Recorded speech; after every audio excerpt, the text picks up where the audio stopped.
Hello guys, welcome back to my channel. আমি সুকৃতি নতুন একটা ব্লগে সকলকে জানাই অনেক অনেক ভালোবাসা। আজকে ব্লগটা শুরু করেছি ঠাকুর ঘরের পুজো দিয়ে। দেখো বন্ধুরা, সকালবেলায় স্নান করে সূর্যদেবকে প্রণাম করে আমি ঠাকুর ঘরের বাসনগুলো ধুয়ে নিচ্ছিলাম। সূর্যদেবকে সকালবেলায় প্রণাম করা এবং মন্ত্র পাঠ করা এটা একটা নিত্যদিনের কাজ। যদি তোমরা জানতে চাও কি মন্ত্র পাঠ করি, অবশ্যই আমাকে কমেন্ট করো। আসছিল বৃহস্পতিবার, তাই ঠাকুরের ঘর, ঠাকুরের জিনিসপত্র সব মেজে পরিষ্কার করে নিচ্ছিলাম। তারপর পুজোটা সুন্দরভাবে দিয়ে দিয়েছিলাম। পুজো করতে করতে একটা বিপত্তি ঘটে গেছিল। কি জানো তো, আমার তো ছোট বাচ্চা আছে। এবার ও শুধু ঠাকুর ঘরে এসে ঠাকুরের যে প্রদীপ থাকে সে প্রদীপে হাত দিয়ে দেয়। হাত দিয়ে হঠাৎ করে জ্বলন্ত প্রদীপের হাত দিয়ে দিয়েছে। দিয়ে অত্যাধিক ভীষণই কান্না। তারপর তাকে কোনো রকম ভাবে শান্ত করে ঘুম পাড়িয়ে আমি আসি রান্নাঘরে। আজকে রান্নাঘরে ছিল স্পেশাল মেনু ফ্রাইড রাইস আর চিকেন। আমাদের নিজেদের জন্মদিনে আমরা কিন্তু একটু ভালো খাবার খাই, সেরকম আজ আমার খুব প্রিয় মানুষের জন্মদিন। আজ 23শে জানুয়ারি, বিশ্বজুড়ে বিশ্বনায়ক আমার নেতাজির জন্মদিন। নেতাজির সঙ্গে আমার ছোটবেলা থেকে ওতপ্রোতভাবে জড়িত, কেননা আমার স্কুল লাইফ আমি কাটিয়েছি আমার স্কুল। তাই আমাদের জন্মদিনে বা আমাদের বাচ্চাদের জন্মদিনে যেমন একটু ভালো খাবার তৈরি হয়, সেরকম আজ নেতাজির জন্মদিনেও আমি একটু ভালো খাবার তৈরি করতে চেষ্টা করেছি। 128তম জন্মদিনে নবযুগের নবপ্রেরণায় এক আদর্শবাদী মহাপুরুষ, এক কাল্পনিক চরিত্রের মধ্যে দিয়ে যাকে আমরা ছোট্ট থেকে দেখে আসছি, তিনি আর কেউ নাই, আমাদের বঙ্গবাসীর যুব সমাজের এক অপূর্ব কল্যাণকরময় চরিত্র নেতাজি সুভাষ। অমর সন্তানের জন্মদিনে কিছু না করলে হয়, তাই সকাল সকাল সমস্ত কাজকর্ম সেরে চলে এসেছি রান্নাঘরে। ফ্রাইড রাইসের জন্য কিছু সবজি কেটে নিয়েছিলাম, সবজিগুলো গরম তেলে ভাজতে বসিয়ে দিয়েছি। আর পাশে চালটা ধুয়ে গরম করতে দিয়ে দিয়েছি। ছোটবেলা থেকেই শুনে এসেছি, বইয়ের পাতায় পড়েছি, কিংবা শিক্ষকদের মুখে শুনেছি, সুভাষচন্দ্র বসু ছিলেন পড়াশোনায় প্রচন্ড আগ্রহী, মনোযোগী। তিনি অন্যান্য ভাই বোনেদের মতোই স্কটেজ ইউরোপিয়ান স্কুলেই পড়তেন। তারপর 12 বছর বয়সে তিনি ম্যাট্রিক পাশ করেছিলেন। তারপর কলকাতা প্রেসিডেন্সি কলেজ ও স্কটিশ চার্চ কলেজে পড়াশোনা করেছেন। চাকরি নামক সোনার হরিণটা খোঁজার জন্য বা পাওয়ার জন্য সবাই অক্তভাবে পরিশ্রম করে চলে যাচ্ছে, কিন্তু এই বঙ্গ সমাজের বঙ্গ সন্তান সুভাষচন্দ্র বসু অনায়াসে তিনি চাকরি পদত্যাগ করেছিলেন। কেননা চাকরি হচ্ছে পরের গোলামি। তিনি সরকার অর্থাৎ ইংরেজদের অধীনে চাকরি করতে চায়নি, কেননা তিনি বুঝে গিয়েছিলেন চাকরি করলে পরের দাসত্ব গ্রহণ করতে হবে। কিন্তু তিনি যেহেতু মুক্ত স্বাধীনভাবে বাঁচতে চেয়েছিলেন, অন্যের দাসত্ব থেকে নিজেকে মুক্তি এবং দেশবাসীকে স্বাধীন করতে চেয়েছিলেন, সেই সুভাষচন্দ্র বসুর সঙ্গে মতবিরোধ হয়েছিল আমাদের মহাত্মা গান্ধীজির। কেননা গান্ধীজি ছিলেন শান্ত প্রিয় মানুষ, যেখানে আনন্দ ভালোবাসা আলোচনা করলে হয়তো সমস্যার সমাধান মিটে যায়, সেখানে কেন যুদ্ধ, কেন বিগ্রহ, কেন এত অত্যাচার? কিন্তু মহাত্মা গান্ধী জানেই না যে শয়তানকে শয়তানের মতোই দেখতে হয়, আর মানুষকে মানুষের মতো, তবেই কিন্তু চলতে পারা যায়। আমাদের নেতাজি সুভাষচন্দ্র বসু কিন্তু সেই পথের পথিক ছিলেন। তার পথে অনুসরণ করেই আমি জীবনের প্রত্যেকটা পথ এগিয়ে চলি। তিনি বলেছিলেন, মরতে হয় মরবো, কিন্তু স্বাধীনতা অর্জন করে। সেই জন্য চিৎকার করে সকলকে বলেছিলেন, তোমরা আমাকে রক্ত দাও, আমি তোমাদের স্বাধীনতা দেব। কথাগুলো শুনলেই কানে বেজে ওঠে স্বাধীনতার ডাক। এক ছুটে লহমার মতো চোখের সামনে ভেসে ওঠে সেই সংগ্রাম, সেই যুদ্ধ, যে যুদ্ধ করে মানবপ্রেমী দেশপ্রেমিকরা আমাদের স্বাধীন করে থুয়ে গেছে। আমরা যে শান্তিতে বাস করছি সেই সুযোগটুকু আমাদের দিয়েছে।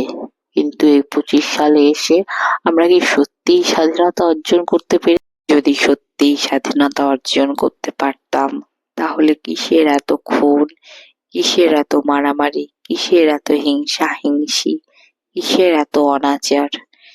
সত্যিই কি নারী শক্তির জয় হয়েছে?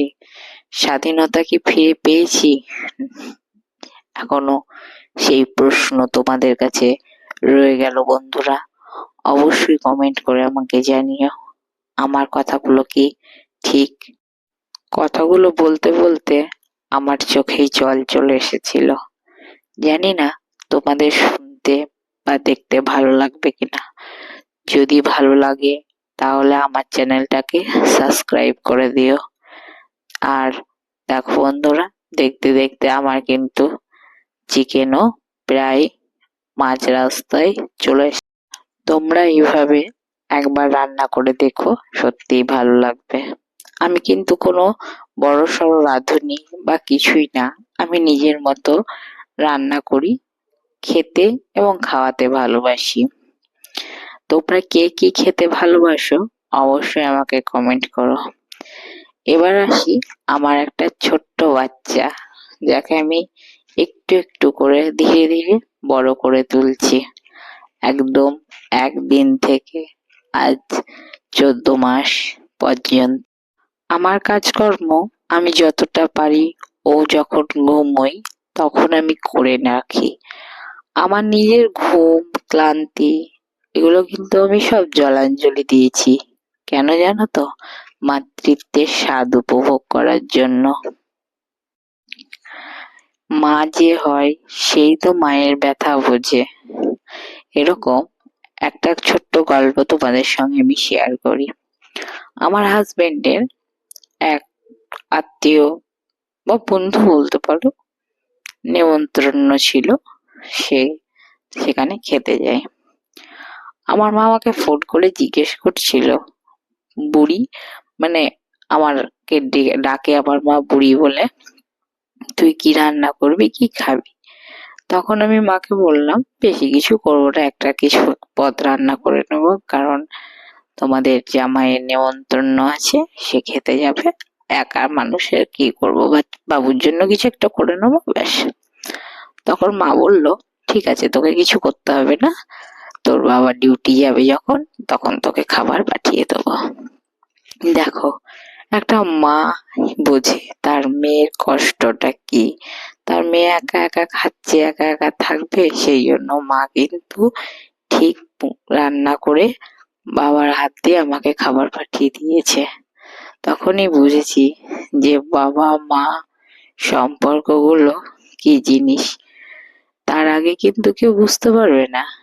যাই হোক, খাবো আর নেব তাই বললে হয়? আমিও আমার মায়ের জন্য যত সামান্য যেটুকু পেরেছি, আমিও মায়ের জন্য একটু রান্না করে নিয়েছি। চলো বন্ধুরা, তোমরা তোমার মাদের জন্য স্পেশাল দিনে কে কি করেছো অবশ্যই কমেন্ট করে জানিও। আর আমি কি করেছি সেটা জানতে হলে অবশ্যই আমাকে লাইক, কমেন্ট, সাবস্ক্রাইব করে দিতে হবে। এইভাবেই ধীরে ধীরে একটার পর একটা পার্ট করে আমি কিন্তু ফ্রাইড রাইসটা সাজিয়ে নিয়েছি। হ্যাঁ বন্ধুরা, ফ্রাইড রাইস কিন্তু আমার ঝরঝরে হয়েছিল, ভাত কোনো রকম গায়ে লেগে যায়নি। তোমরা একটা কাজ করতে পারো, যখন ভাতটা ফোটাবে তখন ফ্রাইড রাইসে যে চালটা দেবে, যে চাল তোমরা করবে, আমার এখানে বাসমতি চাল ছিল, তো আমি এক চামচ মতো লবণ আর এক চামচ মতো সাদা তেল জলের মধ্যে দিয়ে দিয়েছিলাম। তারপর চালটা দিয়েছিলাম। তাতে কি হবে বলতো, চালগুলো না ঝরঝরে হয়ে যাবে, একে অপরের সঙ্গে মিশে যাবে না। তোমরা যখন বাড়িতে এগুলো বানাবে দেখো করে, অবশ্যই উপকার পাবে। তারপর আমার ফ্রাইড রাইস কিন্তু রেডি। ওপর থেকে গরম মশলা আর ঘি ছড়িয়ে দিয়েছিলাম। আর আমার মায়ের যেহেতু ডায়াবেটিক্স ছিল, সেই জন্য বেশি চিনি দিইনি, হালকার উপর। একটা মানুষ কিন্তু সবারই মন জুগিয়ে, মন মানিয়ে চলতে পারে না। তাই যেটুকু পারি, যার পারি, তার মন জুগিয়ে, তার মন মানিয়ে চলাটাই আমার কাছে আমি অনেক উপকার বা অনেক শ্রেয় বলে মনে করি। তোমাদের কি সেটাই মনে হয় কিনা আমাকে জানি। আর কি বলতো বন্ধুরা, যতই কারো ভালো করো, কেউ কিন্তু তোমাকে ভালো বলবে না। এটা বাস্তব কথা, যেটা যত তাড়াতাড়ি বুঝে যাবে তোমরা, তত তাড়াতাড়ি তোমাদের মঙ্গল। আমার ক্ষেত্রে হয়েছে, আমি বুঝে গেছি, সেই জন্য আমি বলছি নিজের ভালোটা সবসময় নিজেকেই বুঝতে হবে। তারপর ফ্রাইড রাইস হয়ে যাওয়ার পর চিকেনটা আমি ভালো করে দমে রেখেছিলাম। দেখো আমার চিকেনের কালার কিন্তু খুব ভালো এসেছিল। মানে রান্নাঘরে আমার লাইটের একটু সমস্যার জন্য কালারটা ফোনে ভালো করে ওঠে না, কিন্তু খুব সুন্দর কালার এসেছিল, খেতেও অসাধারণ হয়েছিল।